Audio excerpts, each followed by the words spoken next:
Puhutaan semmoisesta asiasta kuin milloin inbound-liidi pitää kontaktoida. Meiltä hirveän paljon kysytään sitä, että kun generoidaan liidejä, 24 000 liidiä, hei 2016, se on pirun paljon.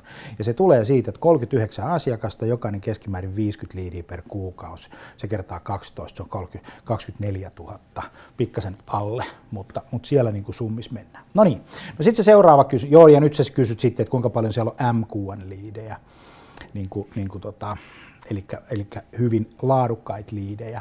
Ne liidit oli semmoisia, mitä tilattiin, mutta kaikki ei ole laadukkaita. Puolet kannattaa jättää pois heti, ehkä jopa 60-70%, koska siellä on kaikennäköistä satunnaista matkailijaa ja kilpailijaa ja opiskelijaa, ja ne on yrityksille välttämättä tärkeää. Mä kirjoitin sitten blogin, se löytyy tästä, niin käykää lukemassa se blogi, niin siellä on tarkemmin kerrottu toi. No niin, takaisin aiheeseen, eli milloin se kannattaa kontaktoida. Se kannattaa kontaktoida heti, eikä joskus sitten. Niin kuin joskus, kun sä nyt vaan keksit viikon päästä huomenna näin. Ja nyt se kysymys kuuluu, että jos sun vastaväite tässä kohtaa, että ei, että mä annan ensin sen tutustua siihen materiaaliin, niin joo, se on ihan hyvä vastaväite, mutta kun sä oot kontaktoimassa, niin sä et halua keskustella siitä materiaalista. Kato, kun se materiaali, jonka se on ladannut, kun se inbound-liidi tulee siis sillä tavalla, että se tulee jostakin verkosta, se lukee sun materiaalin, törmää johonkin banneriin, lataa, klikkaa näin, no sitten se klikkaa, se jättää yhteystietonsa, saa sieltä jotain arvokasta materiaalia, e-kirjan, oppaan, osallistuu johonkin webinaariin tai tulee tapahtumaan tai näin päin pois. Nyt jos sä lähdet kontaktoimaan siihen ja keskustele siitä tapahtumasta, siitä e-kirjasta, niin sulla tulee hyvä keskustelu. Se on vähän kirjakerho, missä arvostellaan kirjoja, no mitä sä tykkäsit siitä ja miten se päähenkilö meni näin ja tällä tavalla. Sä et halua jutella siitä materiaalista, vaan sä haluat ymmärtää sitä ihmistä, että miksi se teki sen teon. Miksi on tärkeä kysymys. Miksi sä latasit? Miten tämä asia liittyy sun työhön? Kuka sä oot? Sä aloitat sen dialogin. Ja katso se intensiteetti, kun ihminen surffaa verkossa, niin se on tosi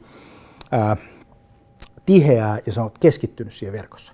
Melkein kirjan lukeminen ja verkossa surffaaminen on kaksi yhtä intensiivistä tapaa käyttää mediaa. Siis radioa sä voit kuunnella, se on tuolla taustalla, että se paljon huomaakkaa, kun siellä niin kuin Jaajo puhuu ja biisit vaihtuu ja elämä on siistiä. Eiks niin? Telkkari sama juttu, tulee mainokset, sä lähdet vekeen, sä katsot sitä leffaa, mutta kun sä oot verkossa, niin sä luet sen materiaalin. Niin silloin, sä oot juuri silloin, sulla on joku syy, miksi sä tulit sinne, eikö niin, sulla on joku syy, että sä vaivaudut jättää ne informaatiot siihen, ja se oli se e-kirja, se oli se opas, se oli se webinaari, mutta miksi se ihminen teki, mikä on se syy siellä taustalla, se on se, minkä sä haluat tietää, ja miksi sun pitää heti ehdottomasti kontaktoida on se, että nyt kun se ihminen lähtee sieltä sun sivut pois, niin tunnin päästä se ei enää muista, missä se on käynyt. Tämä on sekuntipeliä. Sekunneissa se intensiteetti katoo siltä ihmiseltä täältä päästä.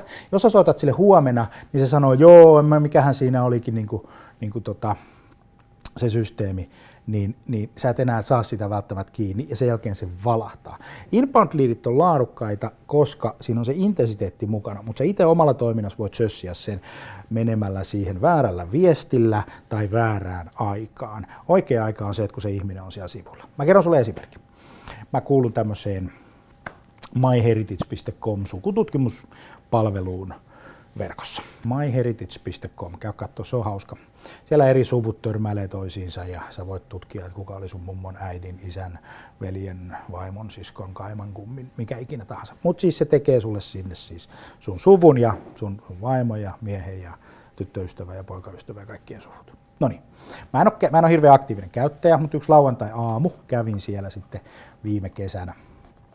Sunnuntaina 9 aikoihin koko muu perhe nukkui, mulla oli kahvi siinä ja iPad ja mä olin saanut sieltä jonkun sähköpostin. Oi mitä, mä menen sinne ja kattelin, että aha, tämmöistäkin täällä on ja kävin hyväksymässä sitten taas uusia sukulaisia siihen omaan sukupuuhun. No kun en ollut pitkään aikaan käynyt siellä, niin menin sitten katsoa, että mikäs tää nyt olikaan, että hetkinen, että mä maksan siitä ja mitä mä nyt saan tämän rahalla ja mikä tää on.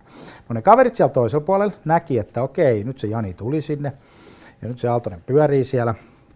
Ja koska mä menin tuotesivulle, hintasivulle, palvelusivulle, ne tiesi, että nyt tämä nykyinen asiakas, joka meillä on kiinnostunut tästä palvelusta, se haluaa tietää. Mun puhelin soi sillä sekunnilla ja mä katsoin, että jostain ulkomaan numerosta, mä ajattelin, että alright, sunnuntai, ei mitään vastataan, oli sen verran paljon aikaa, niin sitten se oli myheritage.comista kaveria, ja en muista nimeä, mutta esitteli itsensä, sanoi, että hei, kiva kun sä oot meidän saitilla, ja me ollaan analysoitu sun profiili, ja sä oot tämmönen tyyppi, ja me ehdotetaan sulle tämmöisiä jatkojuttuja, eli siis suoraan lisämyyntiä. No siinä me aikamme keskusteltiin, ja mä ostin sitten $183 itselleni lisäpalveluita siihen myheritage.comiin. Ja sitten, käteltiin kauppa siinä ja sitten mä rupesin miettimään, että miltä musta nyt tuntuu, kun se kauppa on kätelty ja onko mulla huijattu olo ja onko mulla sitä tahansa. Suomalaista pelkää myyjää, sehän on aina huijari, sehän on ihan selvä juttu, niin munkin täytyy tämä asia selvittää itselleni, niin mulle tuntui itsestään, mun tunnereaktio oli tosi positiivinen ja tosi hyvä. Elikkä se, mikä siinä oli mielenkiintoista, oli se, että just silloin, kun mulla oli se asia päällä, niin mua palveltiin. Tiedettiin, että nyt se kaveri on siellä ja silloin palveltiin. Vastattiin niihin kysymyksiin, mitä mulla oli esittää ja sen jälkeen myytiin lisää. Eli palveltiin.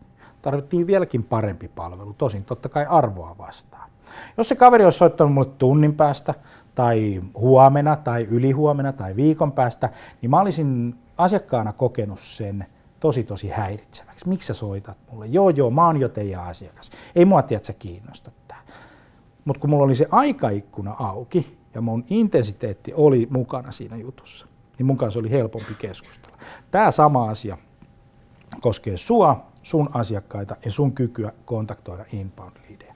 Eli mitä nopeammin sä pääset sen ihmisen mielenkiintoon ja siihen aikaikkunaan, kun se intensiteetti on siinä mukana, eli sä katsot sitä, sä oot mukana siinä jutussa, niin sen paremmalla todennäköisyydellä sä pystyt avaamaan dialogin, sen paremmalla todennäköisyydellä sä pystyt palvelemaan.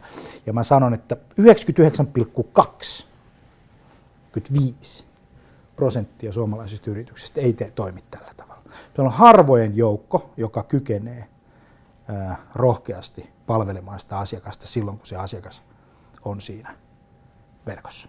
Tämä on sama asia kivijalkaliikkeessä. Sä et kivijalkaliikkeessä tee sitä virhettä, että kun se asiakas kävelee tuosta ovesta ulos, että sä jättäisit sen huomiotta.